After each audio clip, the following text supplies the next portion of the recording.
Hi, I'm Kanika, and you're listening to That's Total Mom Sense, the podcast, where I interview public figures on their life lessons in parenting, legacy, and built-in sixth sense. Hey, what's up? I'm Kelly Rowland, and you're checking out That's Total Mom Sense. Hi, this is Chelsea Clinton, and my experience on That's Total Mom Sense was fantastic. It's me, Bobby Brown. Can't wait to share my story. Thank you to my guests, brand partners, community, and you for making this show possible. Episodes released every Thursday wherever you listen to podcasts. You can join my tribe by logging on to thatstotalmomsense.com and by following me on YouTube, TikTok, and Instagram at Kanika Chadda Gupta. Now let's dive into today's episode. How many of you out there feel like a hot mess the majority of the time? I know I do. I'm raising my hand. I can feel and sense many of you are raising your hands too, but don't do that if you're driving. Today's episode is with an author who wrote a book to help us through exactly this. It's called A Little Less of a Hot Mess, The Modern Mom's Guide to Growth and Evolution. Her name is Kaitlin Soule, and she is a licensed marriage and family therapist based in California, and she specializes in women's mental health, anxiety, and helping families live well. Beyond her work as a therapist, Kaitlin is a mom to 3, a wife to a firefighter, and the author of her newly released book. Kaitlin brings a fresh and modern voice to the world of psychology, motherhood, and parenting, and has been published in various media outlets, including The Washington Post, New York Post, Scary Mommy, Psych Central, and more. By leading conversations around mental health, she helps modern adults develop more agency and live a life that lines up with their values instead of their fears. Kaitlin, welcome to That's Total Mom Sense. Thanks for having me. I'm so excited to be on one of my favorite podcasts. And as you know, I am a big fan of yours as a person, as a podcast host, as a journalist. So thanks for having me on. Oh, my pleasure. Completely. I love that we got to meet IRL after our pandemic friendship at the Mother Honestly Summit, and then again at Mom 2.0. When we hugged each other, it just felt like, I can't wait to be here with you. It was great.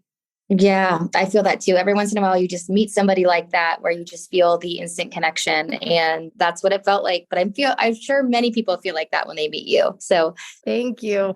Well, let's dive in. Tell us a little bit about your personal backstory and how you became a mother first and then later on birthed your book.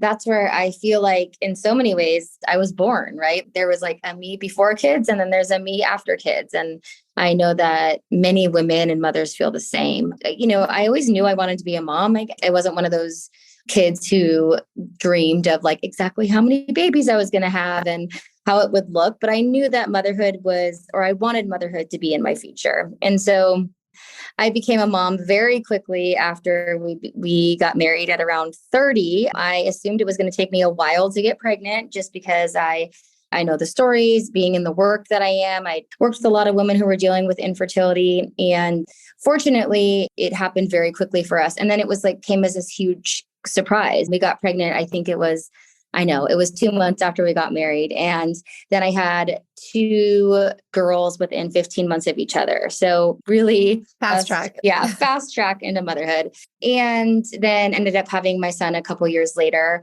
Of course, there was some stuff in between, right? And I think something that really relates to the birth of my book was my experience in early motherhood of having 2 kids so close together and experiencing what I now know was postpartum depression or anxiety, maybe a little bit of both. But when we're in it, we can't always see it, right? Even the therapists, right? Sometimes we just don't see it in ourselves. And that experience of being so lost or having lost myself so deeply in motherhood and feeling so overwhelmed had me at a point where I was struggling and needed to find myself again. ended up doing my own work. And through that, came up with this sort of process that I call imperfect growth and evolution, and decided in the middle of the pandemic to write about it. And that's really how my book was born. Wow. Wow. I just want to backpedal a little bit because I think it's so profound and honest for you to say that you faced your mental health issues head on as a therapist. That's so important because anyone else, me included, we think that you have all the tools, you have it all figured out. You know exactly how to deal with triggers. And this is something that we all go through. Parenthood will throw you for a loop. And then you're just like, wow, I can't feel the ground underneath my feet. And I need to just reassess how I'm doing life. Yes. So I appreciate that you have been on that journey yourself, and you had to, go past the science and the, all the knowledge and years of experience that you've acquired and find things that are practically working for you.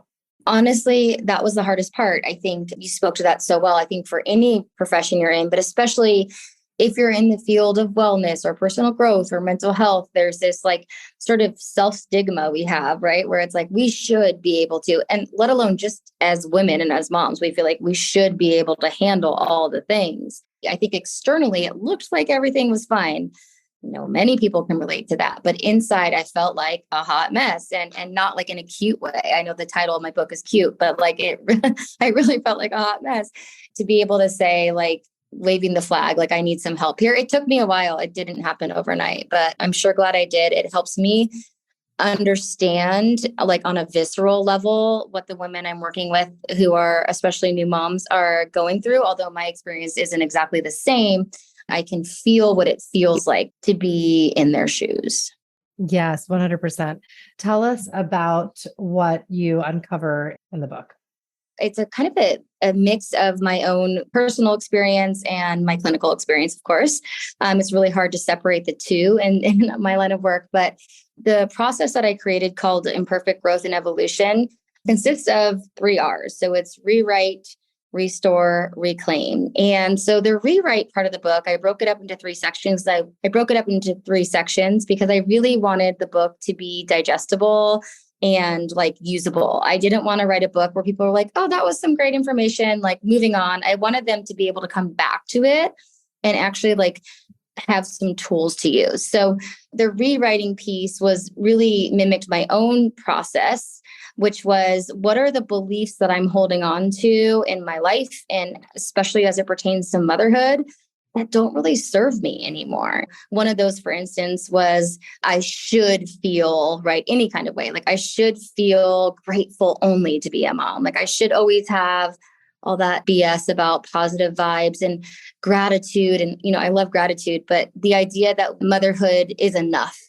that couldn't be further from the truth from what my own experience was. I wasn't always feeling grateful. I was feeling resentful a lot of times of the imbalance of the load of what I was carrying versus my partner. And how was I supposed to do it all? Yet I felt like I should be the one to do it all. So all those beliefs that I had come to hold, that were passed down to me from culture, society, my own family of origin, I found myself needing to challenge those. And then I realized, that's very similar to the work that I do with clients when they need to challenge these beliefs that aren't working for them anymore. So the first part of the book was really about, how do we first notice what beliefs we're holding in the space of motherhood that aren't serving us well?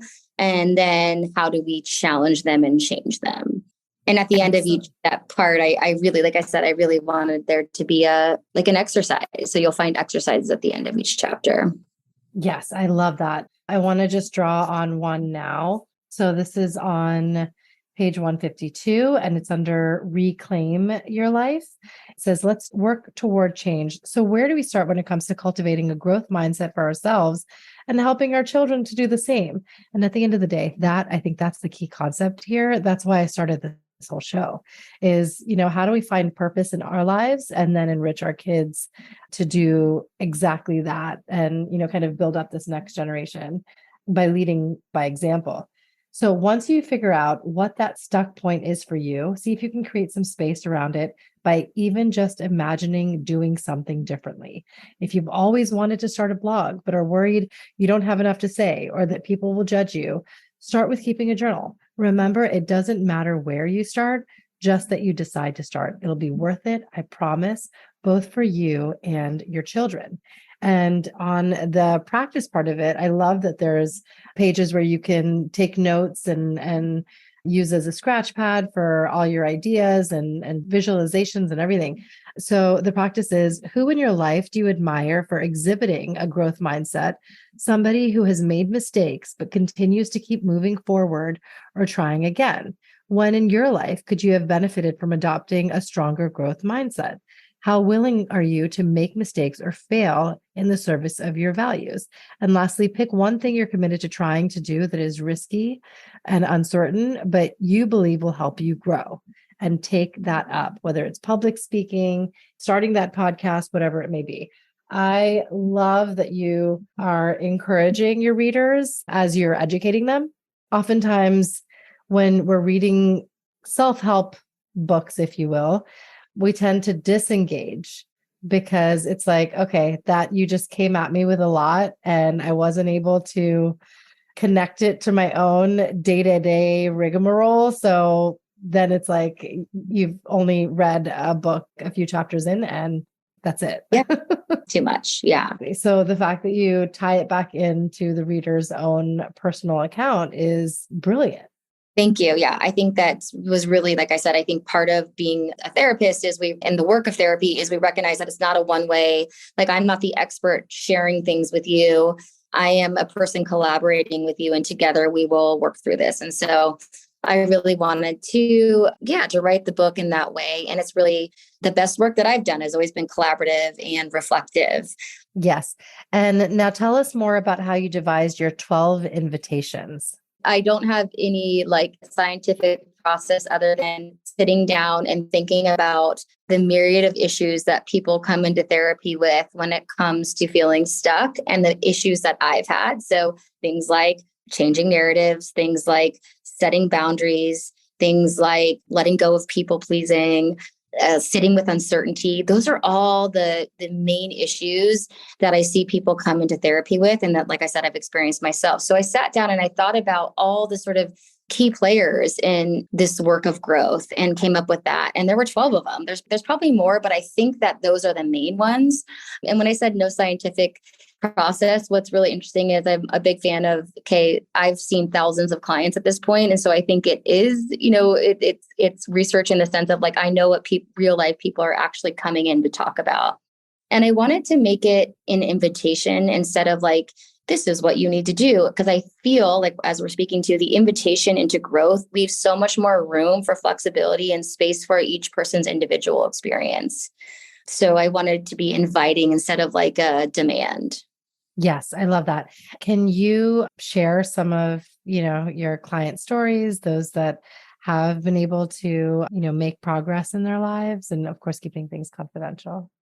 Absolutely. Yes. So I think I shared one of my favorite stories. I shared a bit about it in the book, was actually a story of a mom.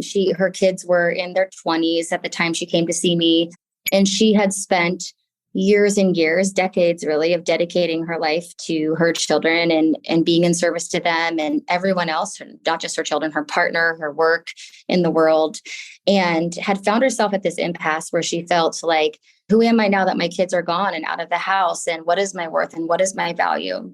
So this, I think, comes up in the chapter around people pleasing and the ability to actually say what it is I want or need has to start with knowing what you want or need. And I think we lose that so often in motherhood. And this client of mine was such a beautiful example of having lost it. And then we worked towards finding it again. And really, much later than I wished for her. I wish that she could have found this a little earlier, but hey, it's better later than never, to help her figure out who she is, what excites her. This really speaks to, I know you're also a fan of Eve Rodsky's work. She wrote a book called Finding Your Unicorn Space. And she talks about the importance of diving into creativity, and not in the sense of becoming an artist or necessarily cliche, but it's what is it that brings you passion and joy? And so for my client, we really had to before I even knew about unicorn space, dive into that kind of work. And it was just so beautiful to see this woman come into herself. She actually started, ironically, like painting, and she had painted years before she had children and got back into it and was just this beautiful painter. And she was able to share her work with her friends and family. And with that, I'll just end with this. I also saw she'd originally come in for anxiety. And so I got to see her anxiety decrease. She got to experience a little bit more ease. And I think that speaks to the power of letting go of the people pleasing and letting go of that belief that our identity is completely wrapped in our children. Yes, 100%. And what is your take on resolutions that are holistic versus allopathic? Because when you are at a point where anxiety is high and you might have been diagnosed with postpartum depression or anxiety, or just your usual day-to-day, I feel like everyone has some level of depression or anxiety in their life, especially because of social media and just the day and age that we live in. Everything is just go, go, go. Oftentimes there are, physicians and psychiatrists who say medicating is the only way. Okay, if you're feeling this way often, well, then here's some Lexapro.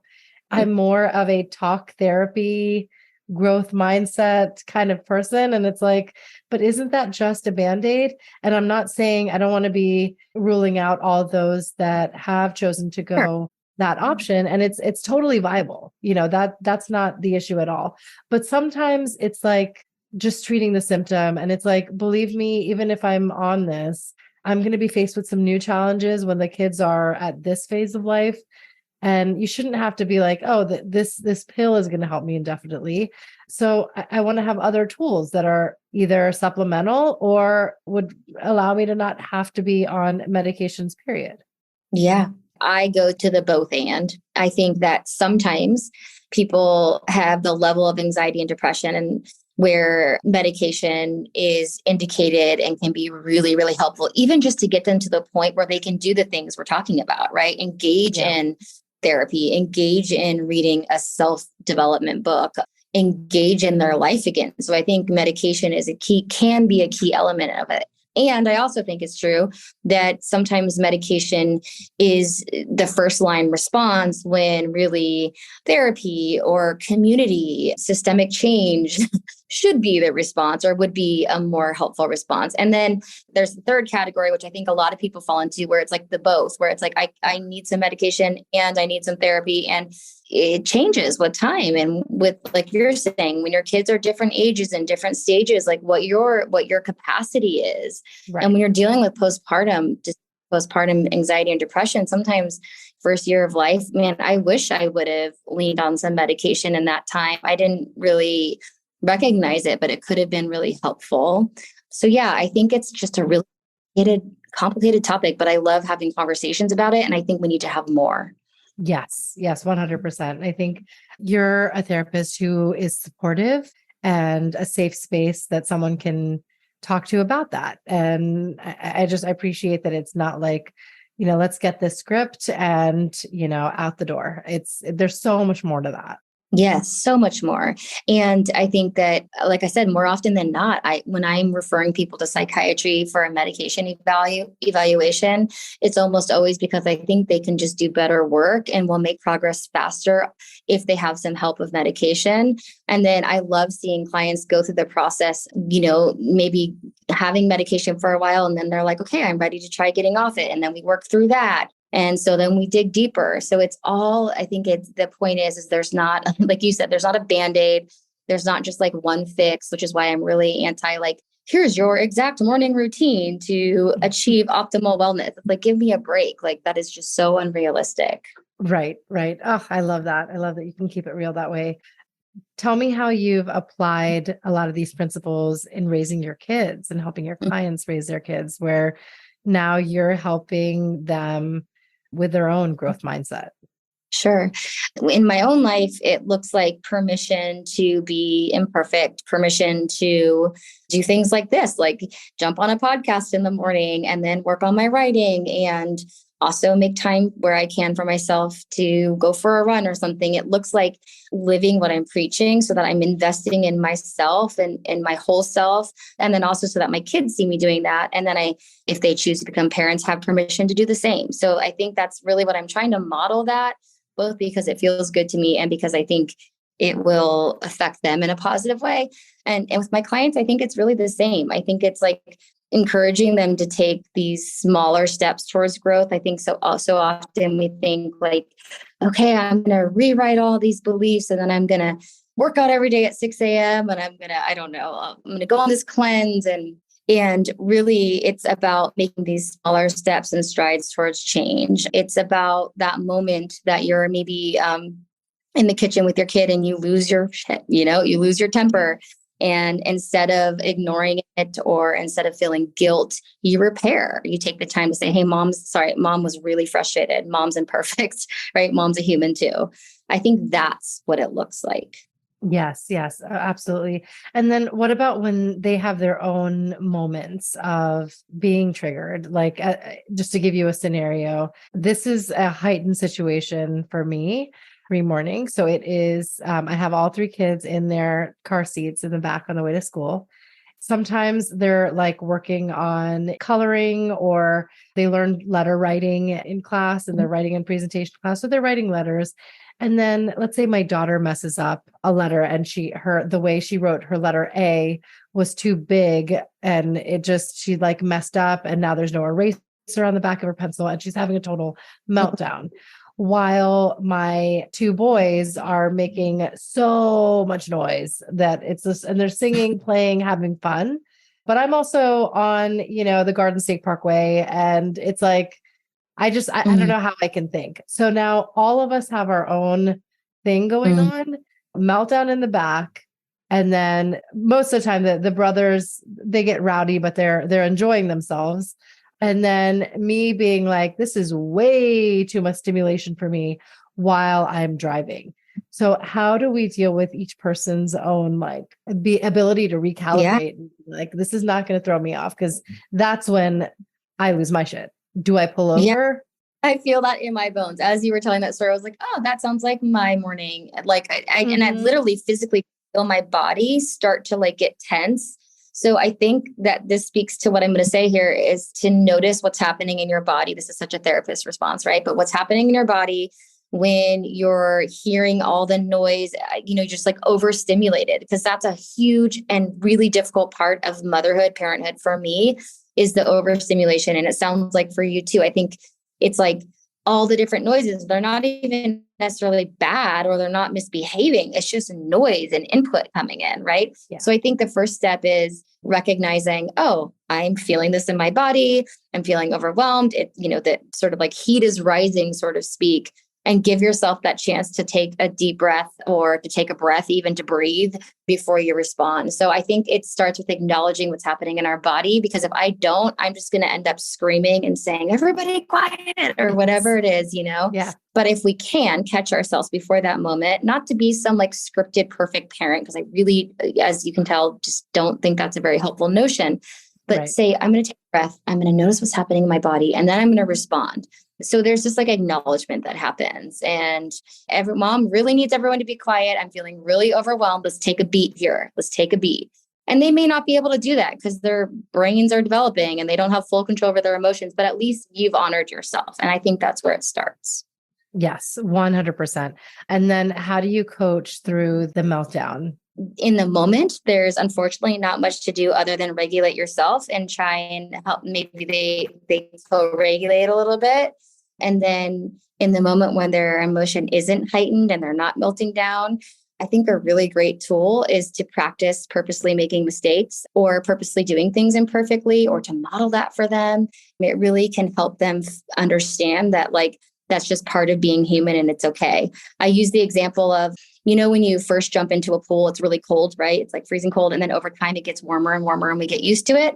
And I think parents get confused when I give that advice. They're like, I don't want my kid then to just be making mistakes left and right. And we're like, well, that's not the problem. The problem is they're having a hard time regulating when they are making mistakes. So we actually have to go the other way and encourage them to make mistakes when they're not in the highly emotional state, and then model it ourselves, right? Mom has to model like it's okay to make mistakes.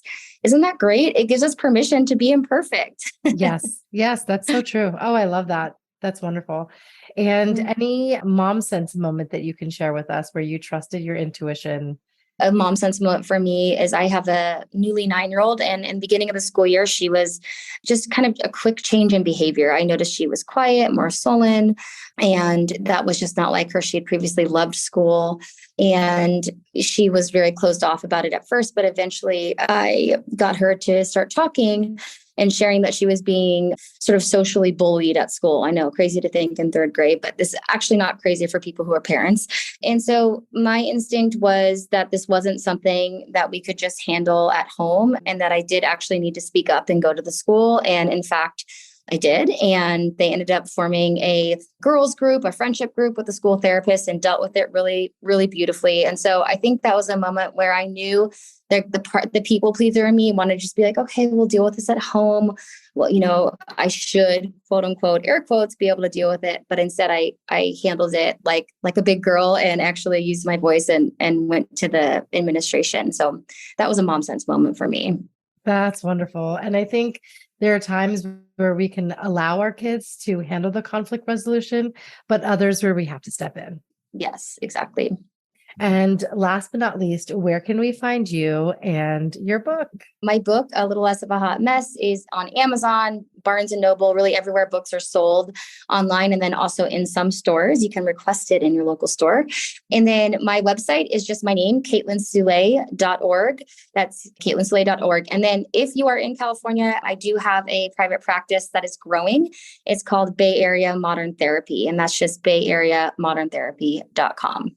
Amazing. Thank you so much, Kaitlin, for joining us today. I'm so thankful for you and our friendship and this book that you're helping countless parents navigate. Thank you so much. Thank you for having me. It was a pleasure.